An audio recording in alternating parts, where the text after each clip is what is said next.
Quick NFL algorithm Monday night discussion of the two games. I've done an extensive review of them so that I can give you the accurate information that the algorithm is kicking out. And so there's a few things I'll mention here. Will be a really quick video. One is it does look like the Browns to win. Not at this score. The score is going to be more at like 2018. Score is going to be more at what's under last season stats. Even with Amari Cooper questionable, and even if he didn't play, they would still win under current season stats, and they're playing better. Pittsburgh not playing as well. So even though this game's in Pittsburgh, it does say that Cleveland probably wins this game. The game probably goes over too with adding Deshaun Watson in there and just it being a night game with the lights. It probably goes over the 38.5. So the Browns and the over is what it is pretty consistently saying to go with. Even though I got to mention, when you look at all games for the week, that is not a game that's that high up on the list. It's in an area where we did not have an excellent, week right here so far. We were 8-6 overall. The Monday night games are not done yet. So we're 8-6 overall, but those two games, those Monday night games, they show up down here. Cleveland, and he even says Carolina under last year's stats as well.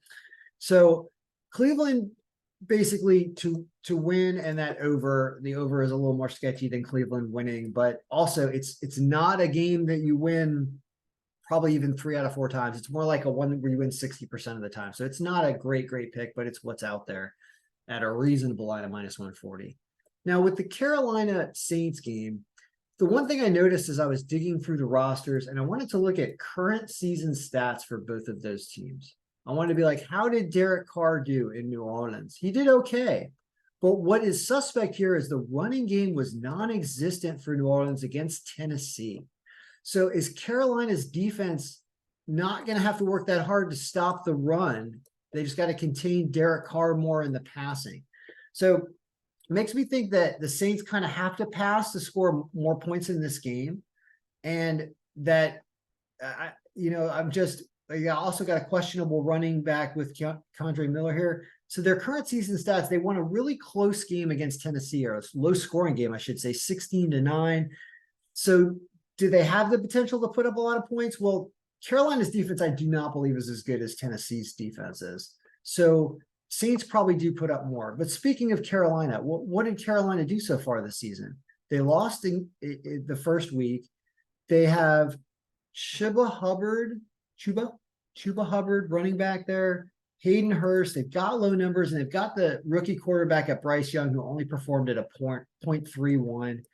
It shows he didn't necessarily pass that well. So it's not predicting a lot of points for Carolina. I think the only reason that it's giving this game to Carolina in the point projection, which is what it's doing, barely, is why? Because they're home and they perform better at home, probably. I bet you that's part of this. So all right. So what have we learned? We've learned that while there's not a lot of good things to look at Carolina here, I'm tempted to trust the algorithm more because so what happens is the lack of the establishment of the Saints to create a run game leads to them throwing, and you can see what happens if Derek Carr gets injured or something. You got to go with Winston, and there's no run game, and there's interceptions, and there's points for Carolina almost defensively in this situation. So it's a very tough game, and taking New Orleans at the favored line is not a good idea, as shown by this as well. So it's only a 50-50 type game now. And because Carolina is at 140, I guess you can even consider Carolina +3, which is also going to be really strong. But it's probably like they either pull this off and they win this game, and this is one of those games they win.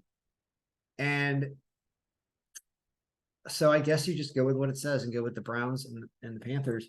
Keep in mind, if you made straight bets on these two games, if you won just the Carolina game, you'd be up money. You made straight bets for the same amount of money because they're up +140. And if you win the Cleveland game and lose the Carolina game, you're going to be down a little bit of money.